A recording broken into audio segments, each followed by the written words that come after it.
There are wounds that need no name, because they live in every glance, every breath, every silence, too easily ignored. She never collapsed on stage. She never shed tears in front of the cameras. But if you look closely, you'll notice those eyes. They used to shine differently. Catherine Princess Kate, as the world so lovingly calls her, is the very image of grace and strength. But behind the dazzling appearances is a woman stretched to her limits, not just by the crushing weight of royal expectations, but by the growing aching distance between her and the man who once promised to stand by her forever. She never complained. She never turned to the press for sympathy. She endured in silence through sleepless nights, through days when weakness wasn't allowed. And when she turned around looking for a shoulder to lean on, she found only a husband buried in duty, detached, and at times painfully absent. This isn't the tale of a princess.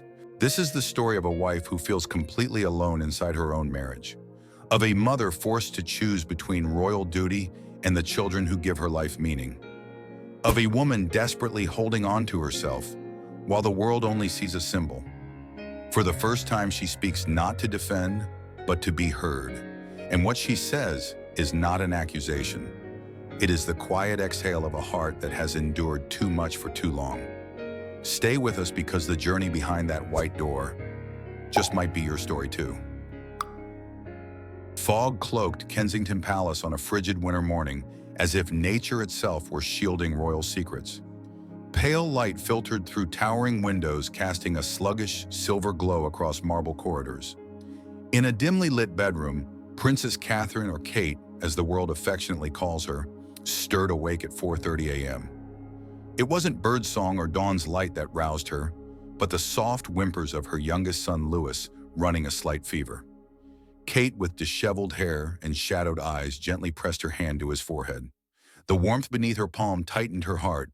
She hummed a lullaby, her voice trembling with exhaustion, each note a fragile prayer for her son's health. Yet within her, a storm of emotions churned: helplessness at not being able to stay by his side, and fear that royal duties would steal these precious moments. The clock on the wall ticked relentlessly, a harsh reminder that in just a few hours she'd need to leave this room, don an elegant dress, and flash a perfect smile for countless diplomatic eyes.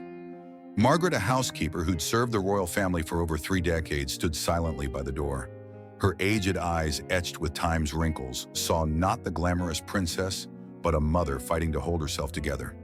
She never complains, Margaret later recounted, her voice heavy with winter's chill. But sometimes I catch her staring out the window, as if she wants to escape it all: the crown, the flashbulbs, even herself. In a rare moment of vulnerability, Kate once whispered to Margaret, "I just want to be a normal mother, but will the royals ever allow that?" Those words, though a fleeting confession, left Margaret speechless, struck by the profound loneliness of the woman before her. That morning, before leaving the room, Kate grabbed a pencil and scribbled on a note, "Charlotte, Mommy loves you. Draw me a flower today, okay?"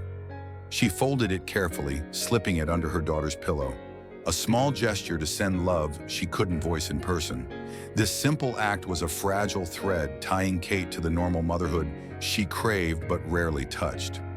But as she left a palace, aides stood waiting, her voice icy. "Your Highness, you mustn't let personal emotions interfere with the schedule. The public awaits." The words stung like a slap, and Kate bit her lip to suppress anger and pain. Hours later, Kate stood before cameras in the palace's grand drawing room, preparing to record a birthday message for the Dutch king. Her pearl green dress hugged her slender frame, but it couldn't mask her pale face and lifeless eyes. She smiled a smile honed through thousands of public appearances, but her gaze seemed lost in a sea of fog. The director, a middle-aged man with a sharp gaze, demanded a fourth take. "Your Highness, your eyes need more sparkle," he said, his tone polite but impatient. Kate, trembling with fatigue, snapped back with rare sharpness, "I'm trying my best. Do you know I didn't sleep last night because my son was sick?" The director fell silent, but the pressure didn't ease. Kate nodded, took a deep breath, and tried to focus. After each take, she sank into a velvet chair, clutching her dress to steady her shaking hands. No one in the crew knew that after the final shot, a private doctor quietly administered a vitamin injection. The shot wasn't just to keep her going, it was a harsh reminder Princess Catherine could not afford weakness. The press has always lauded her with glittering headlines. Princess Kate shines through the cold. Carefully edited photos with lighting adjusted to highlight her elegance hid her exhaustion. But in the dressing room, a nosy reporter pressed her about health rumors, forcing Kate to stifle her anger and reply with a strained smile, "I'm fine, thank you for your concern." The words, though gentle, masked a tidal wave of emotions. Behind the praise, no one saw Kate standing alone in a corner. Her hands clenched so tightly her nails dug into her palms just to keep from breaking down. In a rare moment, she whispered to herself, "If I fall, who will care for my children?" That moment laid the foundation for her story, a journey not just of royalty, but of silent sacrifices, unseen wounds, and a woman striving to reclaim herself on the edge of duty and love. In Kensington Palace's communications office, the air was always taut like a string about to snap. The walls adorned with intricate vintage wallpaper couldn't ease the crushing pressure on the staff. Sarah, a young communications officer who'd served the palace for over 5 years, once confessed in a rare moment, her voice trembling as if afraid of being caught. "We call the princess a national icon, but sometimes I wonder if she's allowed to be human." That whisper, though, spoken in a darkened corridor, was overheard by a colleague and reported earning Sarah a reprimand for unprofessionalism. It underscored the palace's harsh reality, where even compassion was seen as weakness, revealing the brutal truth of Princess Kate's life, a woman trapped in the perfect image the world demanded. Kate, with her poised elegance and trademark resilience, faced relentless pressure to remain healthy, beautiful, perfect. But behind the glamour, she endured subtle criticism from palace advisors who whispered she wasn't strong enough for her role. One morning, her private doctor discovered mild anemia, a common condition, but for Kate, a secret to be hidden at all costs. An internal report coldly noted only temporary pallor, as if her prolonged fatigue and moments of leaning against walls to avoid collapsing were mere inconveniences.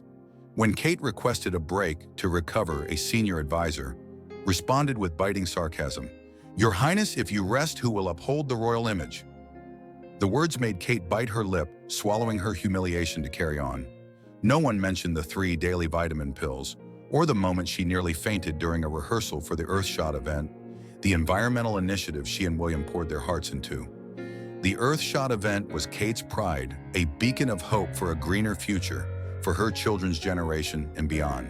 But on the event day, its shine was dimmed by her own frailty. She lasted only 15 minutes on stage before dizziness struck, forcing her to sit clutching the chair like an anchor in a storm.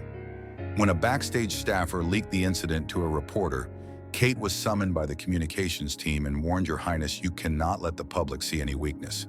The rebuke felt like a punch, making her feel she was battling not just her body, but the palace system itself. She took deep breaths, hiding her trembling before the camera crew. The shoot required multiple takes with lighting meticulously adjusted to mask her pale face and weary eyes. A leaked internal email later caused a palace uproar. "Even if she's struggling to breathe, she must be on time. We're managing a national brand." Reading it, Kate felt betrayed, as if she were merely a tool, not a person. In a rare moment before a mirror, she stared at her shadowed eyes and pallid skin, asking herself with aching pain, "Who am I anymore? Princess Catherine, or just a shadow built to please the world?" Amid the pressure, Kate still sought fleeting moments to be the mother she longed to be. In the children's playroom at Kensington Palace afternoon, sunlight streamed through windows, illuminating colorful building blocks scattered across polished wood floors. Kate sat down, pushing aside her elegant dress to kneel beside George and Charlotte, building a wobbly tower of wooden blocks. Charlotte's laughter, clear as wind chimes, rang out as a block toppled, sparking giggles from all 3. George, with a serious older brother, frowned, pursed his lips to fix the tower, while Kate feigned amazement at his architectural skills. But a quiet pain stirred within her. She knew these moments were too rare, and each departure left a wound in her children's hearts. The joy was cut short by a knock at the door, followed by an aide's polite but cold voice, "Your Highness, 10 minutes until the press conference." In a rare flare of anger, Kate spun around, her voice trembling. 10 minutes? I just want 10 minutes with my children. Is that too much to ask?" The aide stepped back, flustered by her outburst but silent. Charlotte clung to her hand, her childish voice pleading, "Stay and play more, Mommy." The words tore at Kate's heart. She hugged Charlotte tightly, whispering, "I'm sorry, my love. I don't want to go." She brushed her daughter's soft hair, planting a gentle kiss on her forehead. "I'll be back soon, sweetheart." But as she left, the heavy wooden door closed behind her, shutting away the mother she longed to be but was rarely allowed. That winter, Kensington Palace was chilled not just by biting winds sweeping through marble halls, but by the harshness of royal protocol and deepening cracks in Princess Kate's marriage. Her health declined quietly, like an undercurrent, with signs of mild immune issues and postpartum depression, endless fatigue, and moments staring in the mirror, no longer recognizing herself. When she tried confiding in a palace doctor, she met skeptical eyes and a cold response. "Your Highness, you cannot let these issues affect your duties. We'll handle it discreetly." The words cut like a knife, making Kate feel betrayed, as if her pain was just an obstacle to hide. The palace instructed the doctor to record her condition as a minor digestive issue, a harmless label to protect her perfect image. Kate knew that in the world of royalty, weakness was forbidden, but what hurt most was facing it alone without support from her husband, William. While Kate grappled with her health and the palace's relentless demands, William was absent on a tightly secured diplomatic trip to Qatar. But rumors of his behavior, lavish parties dancing with strangers, and blurry photos circulating online sparked a scandal that shook both the palace and Kate's heart. "Prince William enjoys freedom in the Middle East," one tabloid headline blared with images of him laughing in a nightclub, raising a glass with a carefree gaze, while Kate remained in Kensington, shouldering royal duties with a failing body. Reading the article on a tabloid left by an aide, her heart tore apart. "How could he be so carefree?" she whispered to herself, voice trembling with anger and hurt when I'm fighting to keep everything from falling apart. The pain wasn't just from exhaustion, but from feeling betrayed by the man she trusted completely. Kate tried confronting William about the scandal, but each call was met with a security officer's curt reply, "Your Highness, the prince's schedule doesn't allow for calls now." The barrier fueled her anger. When she finally reached him in a brief call, William's voice came through weary and defensive. "Kate, those rumors are exaggerated. Don't let them get to you." But his explanation, far from comforting, felt like a sharp blade. "Exaggerated," she shot back, voice shaking with rage. "You're having fun in Qatar, laughing with others while I smile for the public despite barely standing. Do you know how much I'm breaking?" William paused, then said quietly, "I'm doing my job, Kate. You have to be strong. I can't be there now." His words, though unintended, were a final blow, leaving Kate feeling utterly abandoned in their marriage.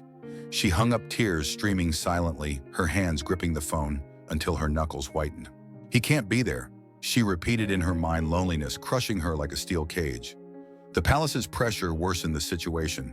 When Kate requested to skip a charity gala, an event she loved for its chance to meet those in need, the press pounced with vicious headlines. "Princess Kate cold to poor children," one sensational headline declared. A bold reporter even called the communications office, implying Kate was shirking duties and demanding an explanation. Learning of this, Kate wept in her private room, feeling insulted by the unfair accusations. "They know nothing," she whispered, fists clenched, until her nails dug into her palms. The next morning, despite trembling with exhaustion, she smiled as an aide reminded her, "Your Highness, we cannot disappoint the public." In a rare outburst, she retorted, "Does the public know what I've sacrificed? Do they know where my husband is when I need him most?" The aide fell silent, but no comfort came, deepening Kate's sense of isolation. To hide her absences during health struggles, the palace communications team used old photos, skillfully edited to seem recent. A year-old image of Kate in a red coat, smiling warmly, was reused with adjusted lighting to look new. The public cheered, the press praised, but no one knew Kate was curled up in her room, hugging her knees, fighting the loneliness, crushing her heart. In a desperate night, she wrote in her diary, "I don't know how much longer I can endure. Where is William when I need him? If I fall, who will stand with me to hold the royal spotlight?" Though heartbroken, Kate's anger grew at the palace's suffocating control and William's absence. "If he's not here for me, I'll stand on my own," she told herself, her eyes glinting with newfound resolve. though her heart still bled from the wounds William's actions left. In the darkest days of winter, as Kate's health hit its lowest, another figure emerged in Kensington Palace's cold corridors, a figure of authority and unmasked ambition, Queen Camilla. Behind her polished smile and carefully crafted words, Camilla was always a calculating presence in Kate's eyes. Their meeting wasn't in the usual discreet tea room, but in a formal boardroom where Camilla deliberately summoned Kate to discuss royal duties. The air was heavy, as if a storm were brewing. Camilla entered her deep purple silk dress exuding regality, but her eyes were icy. Kate, fresh from a brief ceremony she'd struggled through, sat in a velvet chair clutching her teacup to hide her trembling hand. News of Kate's health had spread within the palace, though veiled in vague reports. Camilla, with the sharpness of experience, seized the chance to assert dominance. "You look tired, Catherine," she began, her voice slow but cutting like a warning. "The royals cannot have a national icon appear this way. If your health isn't up to it, perhaps it's time for a long rest." The words were no mere suggestion, but an open threat cornering Kate. Camilla continued, her tone low and mocking. "I've survived harder days than these, Catherine. If you can't let me take over, the royals need someone stronger." Kate felt the threat in every word. Her heart pounded, not just from exhaustion, but from rage at Camilla's power play. She knew Camilla's motives weren't for the royals' good, but for control, a hunger to be the center of the monarchy. Looking straight into Camilla's eyes, Kate's voice remained calm, but trembled with emotion. "I know you think I'm failing, ma'am, but I'm not here for the crown or the flashbulbs. I'm here for my children, for William, and for those who believe in me." She paused, taking a deep breath, then spoke with rare steel. "You may want this position, but I won't let you take it just for power. I won't let my children grow up under the shadow of someone who sees the crown as a trophy." Her words struck like a blow, leaving Camilla momentarily stunned, her eyes flashing with anger before regaining composure. Camilla smiled a smile as cold as winter's wind. "Power," she replied, her voice soft, but laced with mockery. "I only want what's best for the royals, Catherine. If you can't manage, I'll do what's necessary. Don't let your weakness harm our image." The words were a dagger, a declaration of war. Kate, thus exhausted, felt a fire of resolve ignite within her. She stood locking eyes with Camilla and said, "I won't fall, ma'am. Not for you, not for the palace, but for those I love." The conversation ended in silence, the room heavy with an impending storm. As Camilla left, Kate sat back, her hands shaking as she set down her teacup. She vowed to herself, "I won't let her win. Never." This clash wasn't just with Camilla. It deepened Kate's inner turmoil. She felt isolated, betrayed by the system she served, and hurt by the lack of support from those around her, including William. But Camilla's threat sparked a new strength in her, the strength of a mother, a wife, and a woman refusing to be broken. Though her body was weary and her soul cracked, Kate resolved not to fall. She straightened her dress and prepared for her next appearance, her eyes gleaming with newfound resilience. She wasn't just fighting for herself, but for her children, William, and the values she held dear. This conflict, though never public, became a smoldering fire in Kate's heart, driving her forward despite every step being a challenge. In the long, cold winter nights, as Kensington Palace's lights dimmed like Kate's waning spirit, she turned to paper to pour out her heart.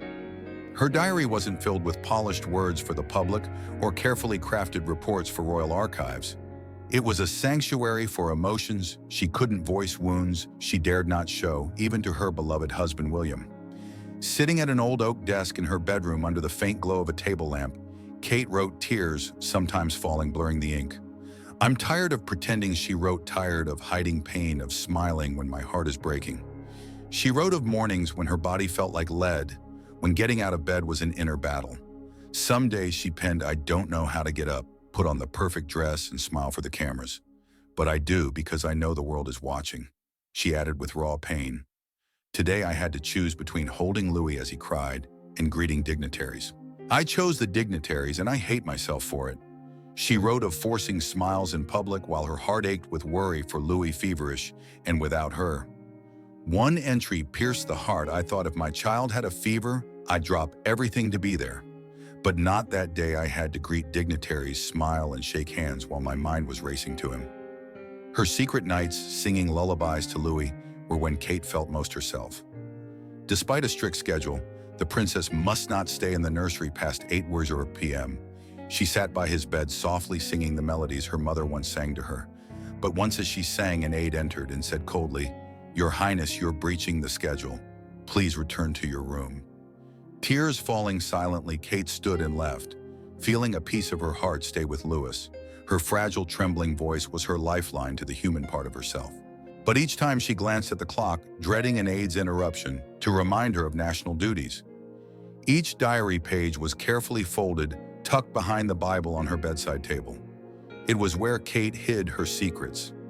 Thoughts she couldn't share with anyone, even William, who was consumed by his own trips and duties. When she tried sharing a diary entry with him, hoping for understanding, he nodded quietly and said, "I know you're trying, Kate, but we have no choice." His unintended lack of empathy left her lonelier than ever.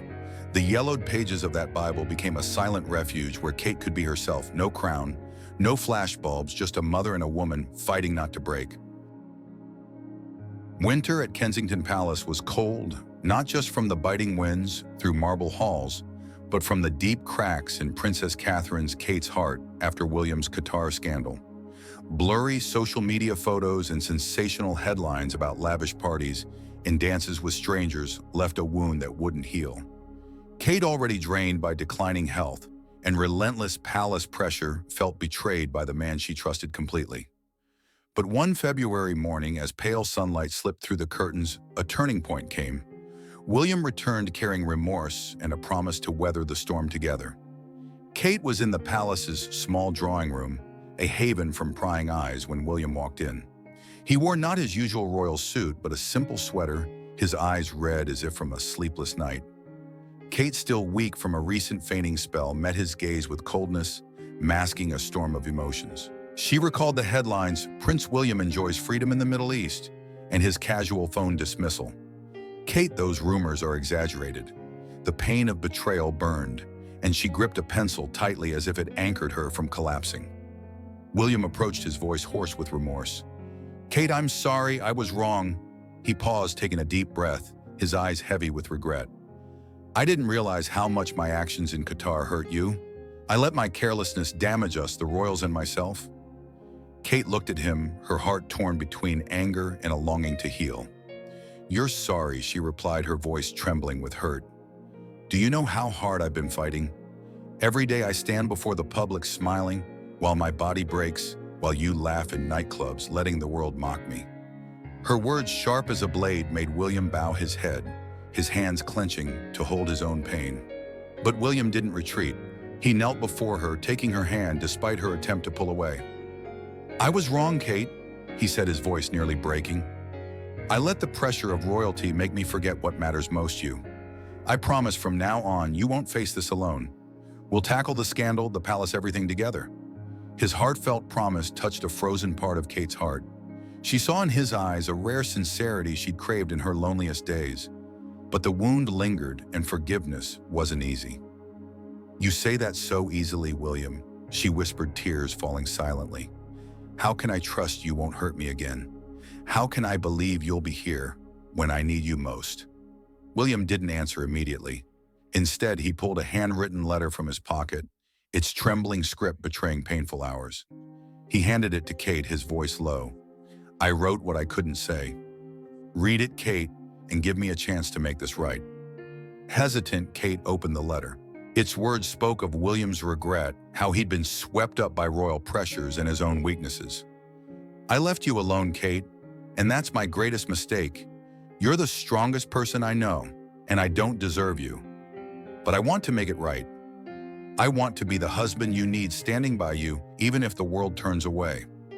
The raw, painful words made Kate sob. She looked at William, seeing not the prince, but the man she loved, who'd once vowed to face all challenges with her. Reconciliation wasn't instant. Kate, her heart still bleeding, said shakily, "I need time, William. If you truly want to make this right, prove it with actions, not just words." William nodded, his eyes resolute. "I will, Kate, I promise."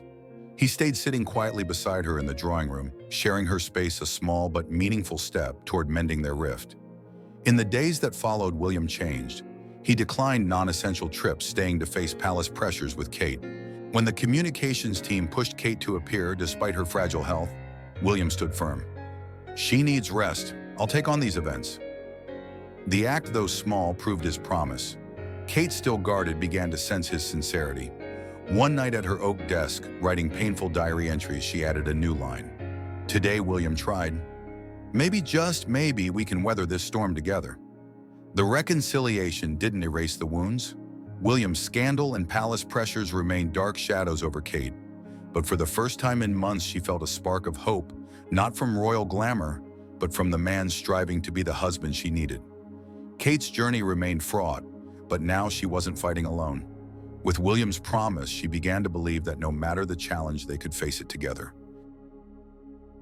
After months trapped in rigid schedules where every second was calculated and every smile rehearsed, Princess Catherine Kate felt herself fading. Kensington Palace's ornate but cold walls seemed to strangle her heart. After her clash with Camilla and endless palace criticism, Kate burned with quiet resentment, but also fierce resolve she wouldn't be defeated. Though William had returned with remorse and a promise to stand by her, Kate still felt fragile, a mix of fresh hope and unhealed pain.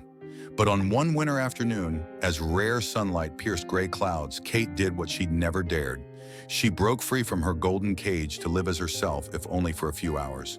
Standing before her mirror, staring into her tired eyes, Kate didn't choose an elegant dress or heels for the first time in months. Instead, she wore a simple gray sweater, pulled a wool cap over half her face, and called Charlotte and Louis. Today, she told them, her voice soft but resolute, "We're going out, just the three of us." When an aide tried to stop her, warning that leaving without security was too dangerous, Kate replied firmly, "I don't need guards to be a mother. I need my children." Her words silenced the aide, who didn't dare argue further. No staff alerts, no security, no cameras. Kate wanted this moment for her and her children, not for England or the crown. Hyde Park, just miles from the palace, felt like another world. Gravel paths crunched underfoot, covered in dry leaves as the wind sang softly through bare trees. Charlotte and Louis's bright laughter was a healing melody. Kate chased Louis as he tumbled onto the grass, laughing when he stood, his face muddy but beaming. Charlotte, her hair tied high and eyes sparkling, tugged Kate's hand to point at a squirrel scampering on a branch. "Look, Mommy, it's not scared of us," she squealed. Kate knelt, hugging her daughter, and for the first time in months, she smiled a smile, unpracticed, imperfect, and real. Yet even in that joy, a quiet pain lingered. She knew returning to the palace meant facing judgmental eyes and relentless pressure. That fleeting moment was a ray of light through her life's thick fog. No flashbulbs, no scrutiny, no need to be a national icon. In Hyde Park, Kate wasn't Princess Catherine. She was just Kate, a mother making up for lost time, mending her heart's cracks. But when a passerby recognized her, a whisper spread. "That's the princess," sensing attention. Kate quickly led her children away, her heart heavy that even this freedom could be snatched. A young woman with a phone captured the moment. Kate, in her simple coat, holding Charlotte, and Louis's hands smiling radiantly on a frost-covered field. The photo, posted online with a simple, heartfelt caption, went viral. "I didn't see a princess. I saw a mother learning to live again, not for anyone, not for a nation, but for herself." But when the palace discovered it, they demanded the platform remove it, and Kate was summoned to explain. "Your Highness, you put the royals at risk with this reckless act." Furious, Kate retorted, "Risk? The greatest risk is losing myself, and you don't care." The caption, like a manifesto, touched millions. It wasn't just a photo. It was a story of a woman breaking invisible chains, learning to love herself. Back at the palace, Kate felt a relief she hadn't known in years. But it was short-lived. An advisor called her in, warning. "Your Highness, actions like today cannot happen again. You endangered the royals." Exhausted but defiant, Kate met his gaze. "The royals can survive without me, but my children can't. I won't apologize for choosing them." That night, she sat and rewrote her diary entries, once a haven for her pain and desires. She compiled them into a collection titled Behind the White Door, a name evoking secret sacrifices and moments she lived truly. She added a final line, a declaration: "I won't let them take the real me. Not Camilla, not the palace, not anyone. She carefully packaged the diary and gave it to Charlotte with a note in black ink. "Keep this so one day you'll know how hard Mommy tried to be herself, and so you'll always be free to be you." Charlotte, though young, seemed to sense the gift's weight. She clutched the diary, her eyes promising to cherish her mother's words. Kate looked at her daughter knowing she'd done the impossible, shown her children a mother, not a princess. But deep down, she knew her fight wasn't over with Camilla the palace and her own limits. Kate's journey isn't the tale of a perfect princess painted with glamour and praise. It's the story of a woman holding on to her heart amidst royalty's cold walls. She's a silent warrior facing criticism, betrayal, and ceaseless pressure, yet standing firm for her love for her children and faith in herself. She's not just England's icon, but a symbol of resilience, love, and silent sacrifices only those closest to her understand. That afternoon in Hyde Park, though, brief was a flame warming her heart, the start of a new Kate, one unafraid to shed perfection and ready to live authentically, even if it means facing the world to do so. Does Kate's journey inspire you to overcome your own life's pressures? Does her resilience make you rethink how you face personal challenges?